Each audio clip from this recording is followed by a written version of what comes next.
American president in history to condemn the United States in fealty to a Russian president standing there beside him. Donald Trump just heard him say, I think that the United States has been foolish.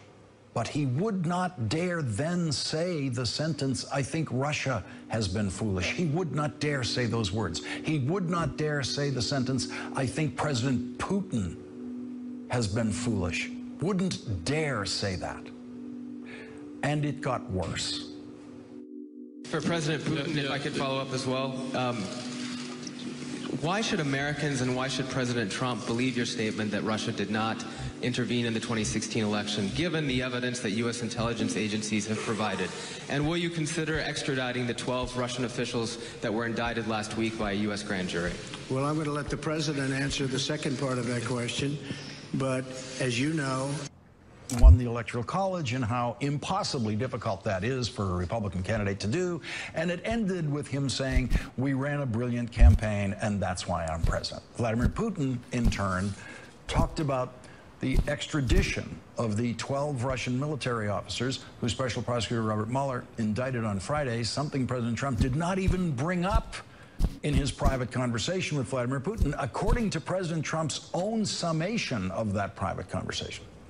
Vladimir Putin invited Robert Mueller to formally seek the extradition of those 12 Russian military officers, but then, of course, Vladimir Putin attached an impossible condition to that extradition, saying that Robert Mueller would have to share all of his information with Russian investigators and allow Russian investigators to question members of the CIA and the FBI. And that is exactly the kind of thing that can provoke a former CIA director like John Brennan to call the president's performance today, quote, nothing short of treasonous. The fact that Donald Trump publicly accepted that offer from Vladimir Putin, thought it was a great idea.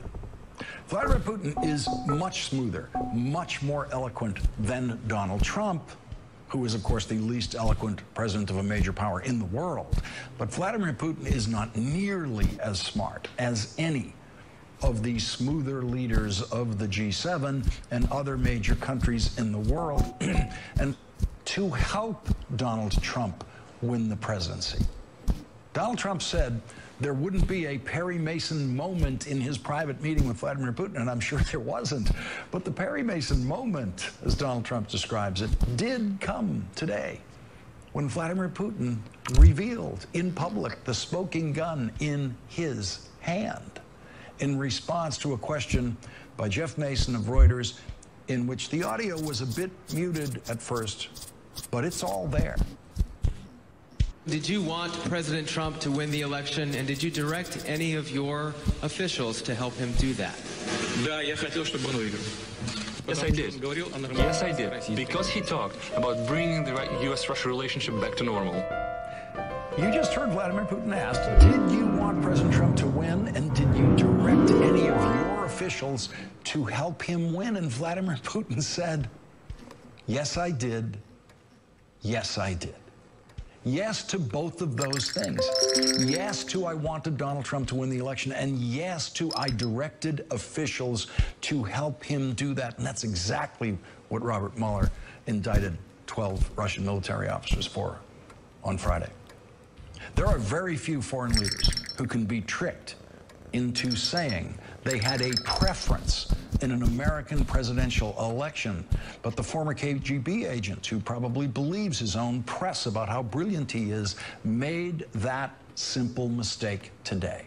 And standing beside the Russian president when he said that today was Putin's prize, Donald Trump, the man Putin wanted to be President of the United States, the man Putin did everything he could to help become President of the United States, and how perfect a prize he was today.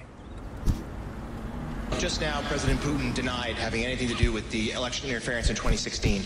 Every U.S. intelligence agency has concluded that Russia did. My first question for you, sir, is who do you believe?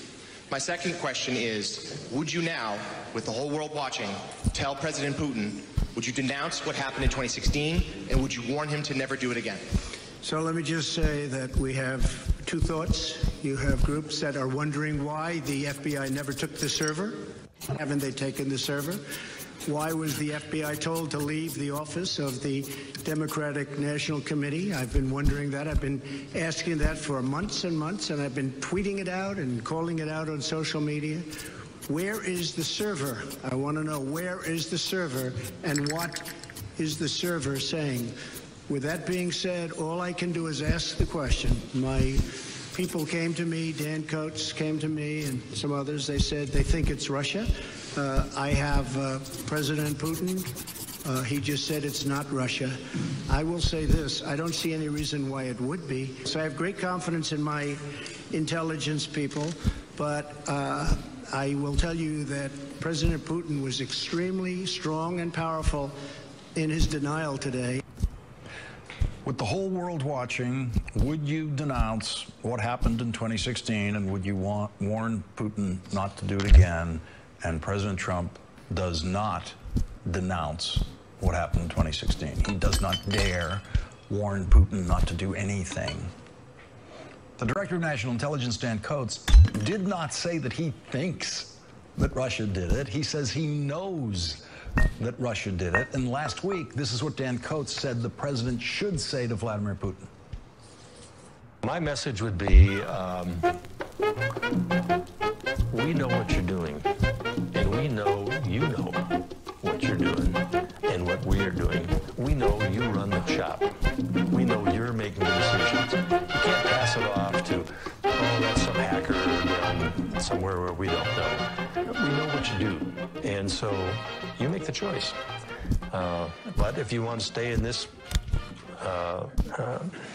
tit for tat, we're going to beat you. Today, Donald Trump's talking points were the same as the Russian president's talking points, and that is how much Russia won in its cyber invasion of the United States in 2016. Russia won an American president who admires the Russian president and who echoes the Russian president. The last question of the press conference made perfect sense and was inconceivable at any moment in history prior to the Trump presidency. Sir, does the Russian government have any compromising material on President Trump or his family? And Vladimir Putin gave an answer that was 220 words long, and nowhere in that answer did Vladimir Putin say no. He never said, no, we do not have any compromising material on President Trump or his family.